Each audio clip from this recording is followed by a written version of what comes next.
నమస్తే, welcome to స్వేచ్ఛ TV. నేను మీ దుర్గా భవాని. బోనాలు అయితే వస్తుంది. బోనాలు అంటే ఆషాఢ మాసంలో జరుపుకుంటాం. మరి ముఖ్యంగా బోనాలకి తెలంగాణ ప్రభుత్వం ఎలాంటి ఏర్పాట్లు చేస్తుంది అనే విషయానికి వచ్చేస్తే ఒకసారి చూద్దాం కూడా ఏం చెప్తున్నారు ఏంటి అనేది కూడా. ఎండోమెంట్ మంత్రి కొండ సురేఖ తర్వాత పొన్నమిద్దరు కూడా మాట్లాడడం అనేది జరిగింది.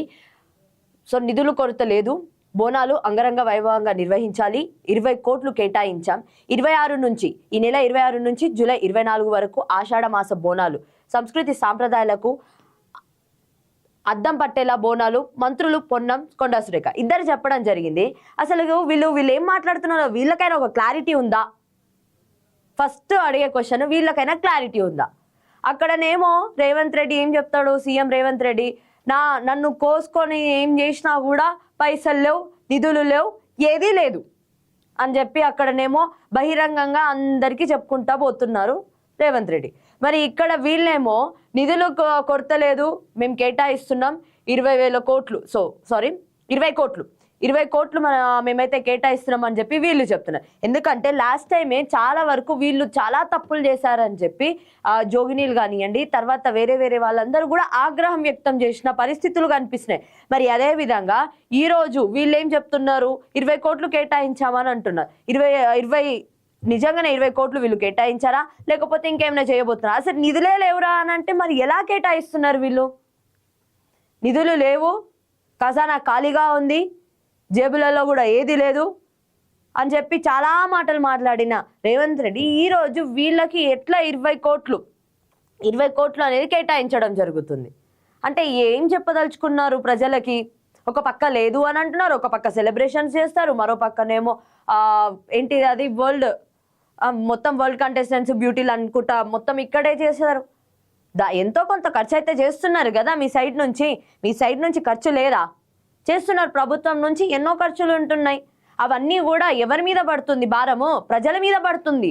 అరే మనం కాదు కదా, ప్రజల పైసలు, ప్రజలు ఇచ్చే పైసలే మనం ఖర్చు పెడుతున్నామని మీరు అనుకుంటున్నారు. కానీ మళ్ళీ ప్రజలు ఏదైతే ట్యాక్స్ రూపంలో మీకు కడుతున్న పైసలు ఏవైతే ఉన్నాయో అవి ప్రజల దాకా వెళ్తున్నాయా? నిజంగానే మీరు అలాంటి పనులు చేస్తున్నారా, లేకపోతే మీ ఖజానాలు మీ అకౌంట్లలో నింపుకోవడానికే టైం సరిపోతుందా? ఎందుకంటే 20 కోట్లు ఇస్తామని అన్నారు కదా, 20 కోట్లు నిజంగా ఇస్తున్నారా? గతంలో ఏదైతే రాజీవ్ యువకాస్ ఉందో దానికి వచ్చేసరికి ఆ సిచ్యువేషన్ వచ్చేసరికి ఎవరికి కూడా ఇవ్వలేదు. జూన్ 2న ఇస్తా అని చెప్పి పెద్ద ప్రచారం చేసి పెద్దగా మాట్లాడిన మాటలు ఈ రోజు ఏది జూన్ 2 పోయాయి. ఈరోజు డేట్ ఎంత? జూన్ 11. ఎక్కడ మరి? ఏమైనా అంటే ఇక సిబిల్ స్కోర్ అంట. అరే సిబిల్ స్కోర్ ఎవరికైనా గ్రామాల్లో ఉండే విద్యార్థులకు కానివ్వండి, నిరుద్యోగులకు కానీ వాళ్ళకి అసలు తెలుస్తాయా సిబిల్ స్కోర్ అంటే ఏంటిదో? మళ్ళీ ఉండి సిబిల్ స్కోర్ అని పెడతాడు. ఫస్ట్ ఎలిజిబిలిటీ సిబిల్ స్కోర్ ఉండాలి. ఎవరు తీసుకుంటారు? ఎవరేం చేస్తారు? నిరుద్యోగుల దగ్గర ఏమైనా ఖచ్చితంగా వాళ్ళు లోన్లు కడతా ఉంటారా, లేకపోతే ఎట్లా వస్తాయి సిబిల్ స్కోర్ వాళ్ళకి?